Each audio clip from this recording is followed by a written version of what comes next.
Katika kaunti ya Meru, eneo la Kithetu North Ward, tunaangazia wasifu wa msichana mmoja mwenye sifa za kipekee, Maureen Kagendo. Maureen anatambulika kama binti mrembo, mwenye haiba ya kuvutia na mwenendo wa heshima unaomtofautisha katika jamii.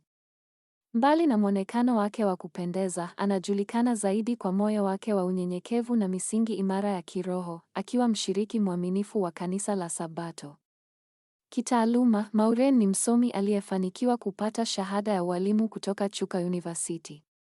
Kwa sasa, yuko katika kipindi cha mafunzo ya kazi, yaani internship, katika kaunti ya Tharaka Nithi, ambako ameendelea kuonyesha bidii, uwajibikaji na upendo mkubwa kwa watoto anaowafundisha. Taarifa kutoka kwa wazazi na jamii ya eneo hilo zinaeleza kuwa Maureen amejijengea heshima kubwa kutokana na jinsi anavyowalea na kuwajali wanafunzi, pamoja na ushirikiano wake mzuri na walezi na walimu wenzake.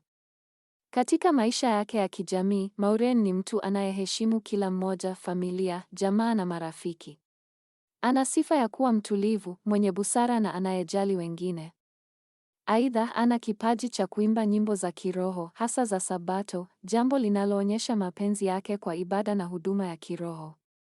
Mbali na taaluma yake ya ualimu, Maureen pia ni mbunifu wa mavazi, fashion designer, akiwa na uwezo wa kuleta ubunifu na mvuto katika tasnia hiyo, kipaji kinachozidi kumuinua na kumtofautisha.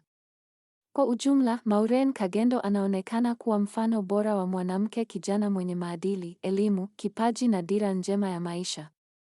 Na katika hitimisho la taarifa hii, tunamtakia Maureen heri na mafanikio zaidi, tukiamini kuwa safari yake bado inaendelea kung'ara zaidi mbele yake. Mungu aendelee kumbariki na kuliongoza kila hatua yake.